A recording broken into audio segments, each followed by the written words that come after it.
poll found that 63% of Americans support the ideas in this jobs bill.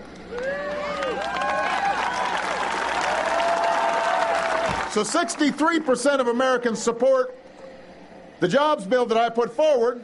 100% of Republicans in the Senate voted against it. Essentially, they said no to you. That was President Obama kicking off a bus tour at the Asheville, North Carolina Regional Airport, which would receive funding for runway repairs if the president's jobs bill had become law. Senate Republicans effectively killed the president's bill last week when they voted unanimously to prevent debate on the bill, but the president is not ready to take no for an answer. We're going to give them another chance to do their jobs by looking after your jobs. So, this week, I'm asking members of Congress to vote. What we're going to do is we're going to break up my jobs bill. Maybe they just couldn't understand the whole thing all at once. So we're going to break it up into bite-sized pieces so they can take a thoughtful approach to this legislation.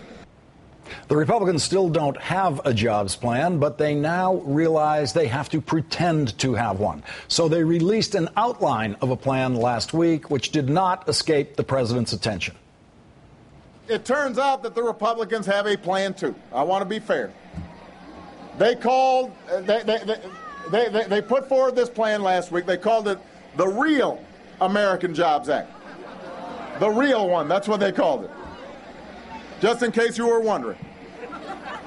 So let's take a look at what the Republican American Jobs Act looks like.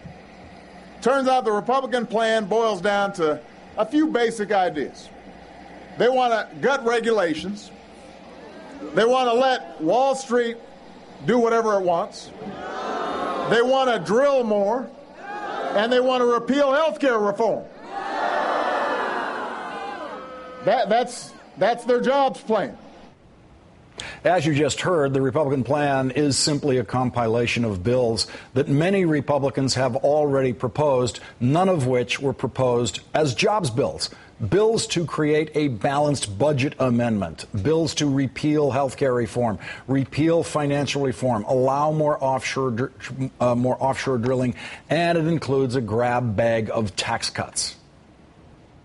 If they support the Republican plan, they'll have to explain to you why they'd rather deny health care to millions of Americans and let corporations and banks write their own rules instead of supporting proposals that we know will create jobs right now. Joining me now is Joe Conason, editor-in-chief for the National Memo. Thanks for joining me tonight, Joe. Good to be with you. So far, Joe, in campaign terms, it is the man with a plan, President Obama, and we are not suppressing any video of Republicans with jobs plans. You know, there just isn't anything there. I mean, you look at this thing that they've put out, and it's this collection of old tax cut ideas of theirs. Actually, and the drilling. They oppose the Federal Reserve trying to create employment. I mean, which is actually part of its job and statute, as you know. I mean, so they are against jobs plans or jobs creation. What about the politics of what we can now call the politics of the 63%, according to polls anyway, a very, very substantial governing majority of this country, of its citizens, in favor of the Obama approach versus the Republican approach? Well, Lawrence, as you know, the Senate doesn't really work that way. The Senate is state by state. I mean, and it's kind of unbalanced in favor of the Republicans by the very nature of how we elect senators. So the fact that a big majority of people is for a fairer tax system, wants just something done about unemployment right now, doesn't necessarily get you very far in the Senate. It also, unfortunately, doesn't seem to get you even any further in the House, which ought to be more responsive. And I think it's because they're in election mode. They are in election mode. They're pandering to their base. They think this is what will keep them from, for example, getting a Tea Party primary in many cases, certainly in the Senate. From their colleague Jim DeMint and his committee, you know, the Senate ultra-conservative PAC or whatever it's called. So that's the mindset there. And also, you know, it's in their interest for the economy to continue to slide or to stagnate. Why do they want to help Obama, from their point of view, improve the employment situation, which has remained so bad for so long. But this used to be part of the political dynamics, that the incumbent parties, which can be more than one, because you could have an incumbent Senate party and an incumbent House party, as we do now. Right. Incumbent parties had an interest in the economy doing well. It was never thought that you could be running the Republican House of Representatives and get yourself reelected in a bad economy. That was bad for all of the elected officials. They may find out that that's still the case. I mean, and we'll see next year. But I think they seem to be betting that they can do this, that they can get away with this, and that if the numbers are bad enough, as you know, next year they have an imbalance in their favor in the number of seats that are up. More Democratic seats are up. More Democrats have retired.